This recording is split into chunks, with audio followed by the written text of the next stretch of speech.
A2H, Palace Prod, banlieue sud-est représentant. Yeah.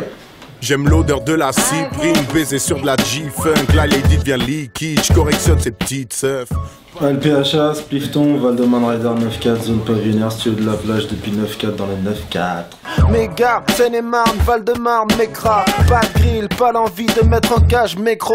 À LPHA, la France est morte, je suis un nécro. Fourre tout ce qui coule, tout ce qui bouge, même ce qui bouge pas. Parle de ce qui touche, chérie, touche-toi. Argent. En fait, c'est parti du morceau qui s'appelle Allume la lumière. On a fait ce morceau-là avec Taipan. Ce morceau il devait être présent sur mon album Ride Hivernal que j'ai sorti en janvier 2013. Et puis on a écouté le morceau, on s'est dit putain, on était bien dedans, on kiffait bien et tout, donc on s'est dit peut-être directement faire un projet. Donc je l'ai pas mis dessus, on l'a gardé. On a commencé à enregistrer les 2-3 titres, etc. Après on est parti sur un EP, et puis plus on avançait, plus on gardait certains trucs, on en rajoutait d'autres, on en enlevait, etc. Et on arrivait à un 12 titres. Bien sec, on voulait pas de doublons, chaque morceau peut-être un petit feat avec son comment ça s'appelle, son identité, voilà quoi. Et un 13e track qui s'est intégré 2 jours avant le masterise, qui est le morceau éponyme Studio Liquor.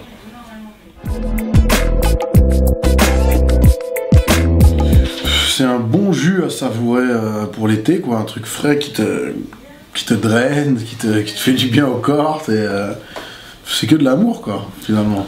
Hein, c'est vrai qu'il y a plusieurs, pour moi il y a plusieurs styles d'albums. Il y a les albums ultra travaillés, peaufinés, mais dans tous les styles de musique, pas que dans le hip-hop. Et puis dans le hip-hop il y a aussi ces albums sur l'instant, qui sont faits à l'instinct, qui sont faits dans la rapidité. Même il y a des morceaux qui sont faits avec des freestyles, etc. Donc voilà, Studio Liquor, c'est un album fait en temps effectif en 3-4 semaines maxi.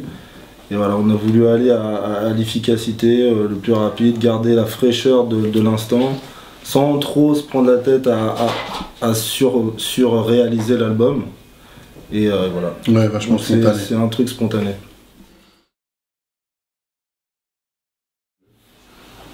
Toute condition, hein. Franchement, une fois que t'as craché, tu peux écouter le projet, il va passer. Si tu vas aller boire un coup entre amis, il va passer. Il passe à tout moment. Si t'es une fille, ça va passer. Si t'es un enfant, il va passer, mais il peut coincer. Après, si t'es une mamie, il va passer. Non, il n'y a pas... Tu l'écoutes. Et c'est à toi de te faire ton idée du truc, quoi. Mais je pense que c'est écoutable vraiment toute classe sociale, tout type de gens, tout âge. Alors, les plus jeunes peut-être, mais je pense pas qu'il y ait vraiment un contexte particulier. Il est un peu summer d'une certaine manière, mais en fait en le réécoutant, plus je le réécoute et plus je me dis que finalement il est pas si été, c'est pas genre que la plage, tu vois. Il y a quand même autre chose dedans, donc je pense qu'il peut s'écouter même en hiver en fait finalement. Comme je t'ai dit tout à l'heure, moi je me suis laissé driver au niveau de ça, sur ce projet. Alpha a fait toutes les prods, les arrangements, les machins. Je donnais mon avis, mais... Au niveau du son sur ce projet, c'est vrai qu'on se rejoint sur pas mal de trucs, mais on a quand même deux univers assez différents. Donc il fallait trouver un son qui a en même temps une identité, mais un peu hybride. Pas complètement G-Funk, pas complètement... New, pas complètement East Coast, etc. Enfin, voilà, moi, ce que je voulais, c'est avoir plusieurs touches, qu'on ressente les influences, et qu'au final, même avec toutes ces influences, il y ait une certaine cohérence et une homogénéité. Donc il y a des morceaux qui sont très différents, par exemple le Soir et Plage, il a strictement rien à voir avec Got to Be Rich, avec le morceau avec 3010. Mais voilà, dans la globalité de l'album, il y a quand même cette cohérence, avec différentes touches, différentes sonorités, différentes influences de différentes époques, tout simplement. C'est que des gens qui sont autour de nous, donc il y a l'équipe de Palace, il y a l'équipe de Splifton, il y a des potes de la Kenaki Kid, Greg Frit, 3010, Taipan, il y a donc Splifton, BWS, il y a UMC, il y a Ori, il y a des potes, il y a Taro, il y a des mecs... des potes de toujours, Testos, il y a qui encore sur le projet? Il y a Ori, un mec de mon crew, original, avec de Palace Prod. Soli, que des gens avec qui on a... Que des gens qu'on aime bien, même en dehors de la musique, tu vois. aussi des gens avec qui on a un bon feeling. Driver. Et Driver, Driver c'est le gars sûr, tu vois, c'est le gars sûr. Driver c'est la famille. Il est parti en Colombie, c'est pour ça que je l'ai oublié là. Ah ouais, il est parti, il est en train de se mettre bien, son petit tournage là, putain, avec que des Rosa Acosta partout là, putain le bâtard. T'en oublies personne hein? Non, je crois pas. Personne, non. Bon. Si, on a Gangsta Pitch, ouais, mais ici. Do you see? Fous la mer dans la cour des grands, du fond jusqu'à tout devant. Présent. Sac à dos, y'a la zèbre dedans, y'a les têtes et les redoublants. Présent. Toute l'assemblée, majeur en l'air, les casse-couilles, les balances et les keufs absents. Fonce dé avec les filles de joie, tellement haut qu'on finit sur le... C'est un morceau court, c'est un morceau où on rappe tous les deux. C'est un morceau qui est parfait dans le format teaser. C'est plus un teaser, c'est un petit morceau quoi, c'est un petit freestyle. C'est pas que Studio Liqueur, c'est déjà un morceau bien lourd qui fait au moins 4 minutes avec plusieurs refrains, d'une structure, enfin pour annoncer un projet parce qu'il est sorti avant la sortie du projet à présent. Et c'était mieux d'avoir un morceau court vraiment pour annoncer un peu comme pour teaser quoi. C'est vraiment un morceau de teasing. Ça, et puis dans on va dire la toute transparence de l'autoproduction, normalement il y aurait dû avoir 2 clips en plus avant la sortie de l'album. Donc en fait, Présent, c'était vraiment la petite introduction. Alors, on devait enchaîner avec Rich, le morceau avec Soli et 3010 et un autre titre derrière, avant la sortie. Il se trouve que c'est l'autoprod et que voilà, on fait pas tout exactement, on n'a pas les budgets au bon moment, etc. Bon, voilà. Mais normalement, c'était la petite accroche, on va dire. C'était pas genre le gros morceau autour duquel on articule toute la promo, c'était juste la petite accroche.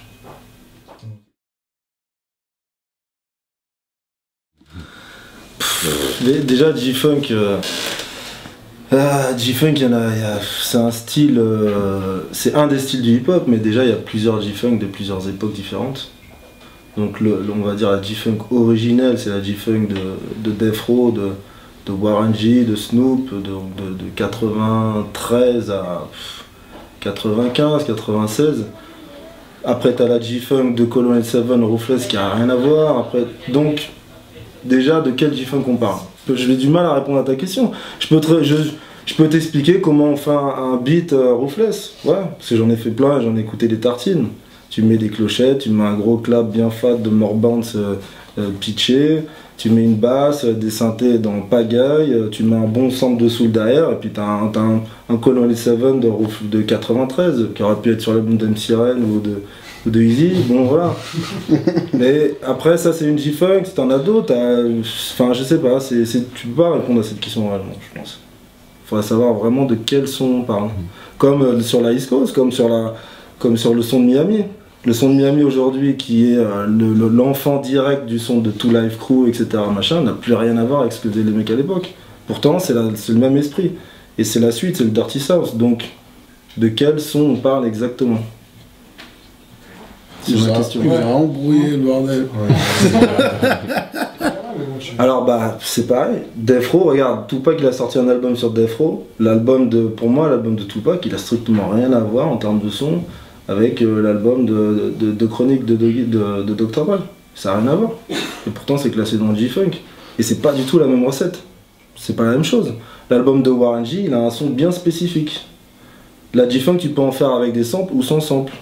Ce qui donne pas du tout la même texture. Donc la G-Funk de comment ça s'appelle, de DJ Quick. Puis il y a ça aussi, il y a la différence entre le G-Funk et le gangsta rap, c'est pas exactement la même chose. G-Funk en général c'est plus assimilé à LBC, Long Beach, le son de Twins, de Warren G, etc. Alors que le gangsta rap, tu prends Ice Cube, tu prends DJ Quick, etc. Le son vraiment Compton, il est différent. Donc c'est pour ça que je peux pas répondre, je suis obligé de te renvoyer la question en disant de quel G-Funk tu parles. Il y a des gens qui mettent le son d'Oakland dans la G-Funk alors que c'est de la mob shit, ça n'a rien à voir. Et quand tu vas écouter, tu vas entendre des sirènes et des claps, tu dis oh c'est de la G-Funk. Non, c'est pas le même son, ça n'a rien à voir. Et le son de Dre, c'est du son P-Funk avec des samples P-Funk de George Clinton en revisité. Donc la plupart du temps, tu as un gros sample qui tourne derrière, tu as du synthé, donc bien sûr tout le monde connaît le radio player, le Funky Worm. Voilà, donc la plupart du temps, c'est le son de Dre de cette époque-là, c'est un bon sample de P-Funk, de George Clinton ou de ce style de son, avec un bon clap, une grosse basse et ça roule.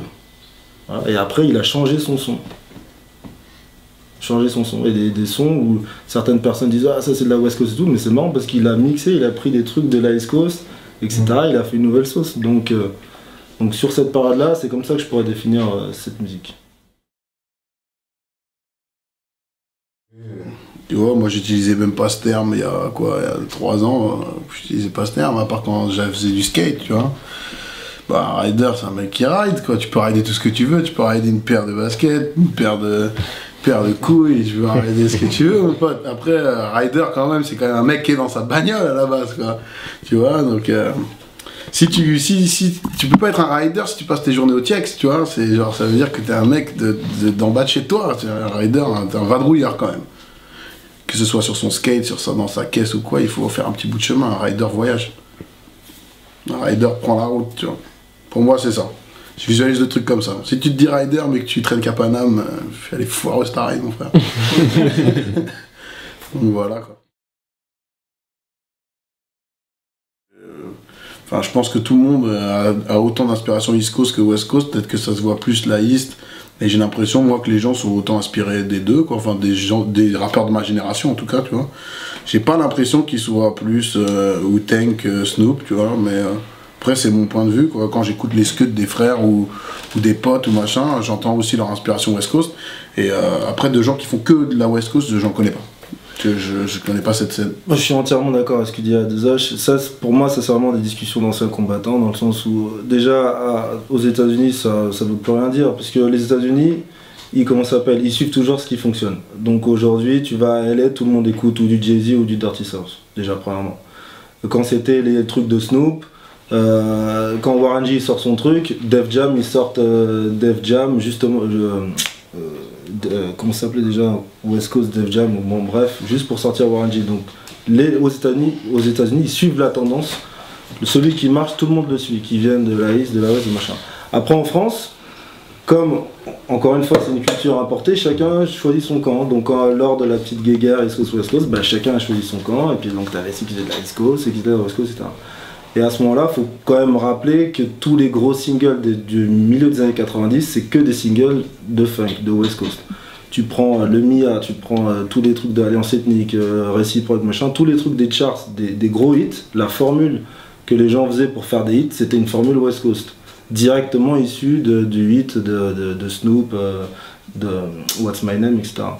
Donc, quand tu dis aujourd'hui en 2013, aujourd'hui en 2013, encore une fois, les gens qui se posent cette question, c'est des questions d'il y a 15 ans, ça. Je parle même pas des groupes qui ont été affiliés au West Coast alors qu'ils l'étaient pas, genre Bone Thugs ou les trucs comme ça. Bone Thugs, c'est un groupe de Cleveland, c'est un West Coast, mais comme ils étaient signés par Easy et qu'ils étaient produits par des mecs, ils ont eu un son, etc. Donc, en vrai, honnêtement, je pense pas qu'il faille vraiment. C'est réducteur pour moi de cantonner les trucs. Alors lui il fait de la West Coast, lui il fait de la truc. Parce que dans chaque style, il y a forcément une influence d'un autre truc. Et c'est justement en mixant que tu obtiens des nouvelles recettes. C'est en mixant, comme Dre a fait. Dre il a gardé un peu son son, il a pris des trucs un peu en boucle, des pianos, etc. un peu East Coast, et hop, il a fait un nouveau son qui a traumatisé tout le monde, il a sorti Chronique 2001. Et à partir de là, on repart sur une nouvelle racine. Et parce que justement, le mec il pense en mélange et pas en moi je fais de la truc, lui il fait ça, j'aime pas, etc. Donc voilà, je sais pas si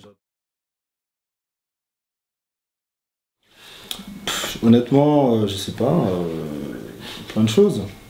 En gros, ouais, reggae, funk, soul, chansons françaises, variété, non, chansons françaises, je kiffe. Blues, Robert Johnson, ça c'est un truc qu'on a en commun. Ah, Robert Johnson c'est mon gars sûr. Barbara, c'est cool Barbara. Ouais, t'écoutes ça. L'aigle noir, tout ça. Ça fout le cafard. Non, c'est cool. Et les gens je trouve ça cool, ça fout le cafard. Des fois, t'as besoin d'un peu d'une autre flavor, quoi. Ah non, je suis à propos de ça. James Blake.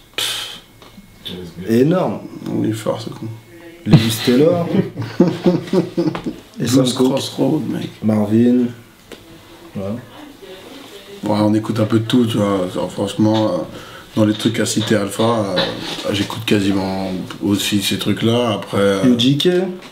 J'écoute quand même moins de trucs pointus West Coast comme lui. Et j'écoute vachement de trucs mainstream, moi. J'ai aucun problème à m'écouter un Rihanna, mon pote. Alors là, il a aucun problème avec ça. Mais tu préfères Beyoncé. Mais je préfère quand même Beyoncé. Et non, moi j'écoute pareil de tout. J'écoute beaucoup de blues. En dehors du Peura, si on sort de ce truc rap, moi j'écoute tout style de rap, mais j'écoute énormément de blues, quoi. Chess Records, Robert Johnson et compagnie. Je joue de la guitare aussi, en fait, et je suis à fond dans ce truc-là.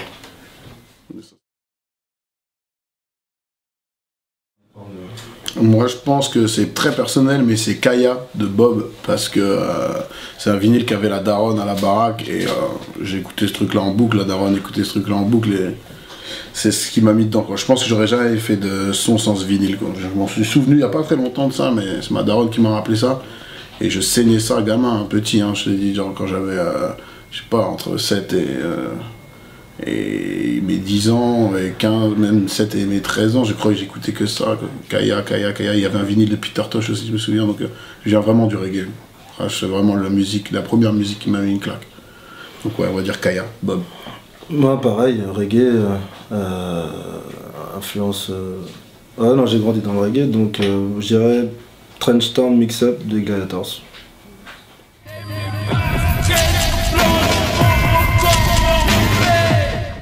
Une paire de Air Force One neuve. Ça m'inspire ça. Tu dis basket blanc, je pense à une paire de Air Force One toute neuve. Je pense à ce genre de OG qui sortent avec 4 paires de Air Force. Une pour aller à la voiture, une pour sortir de la voiture, une pour rentrer en soirée et une pour ressortir de la soirée. Jay-Z fait ça. Au basket blanc, c'est Jean Tonkar. Classique.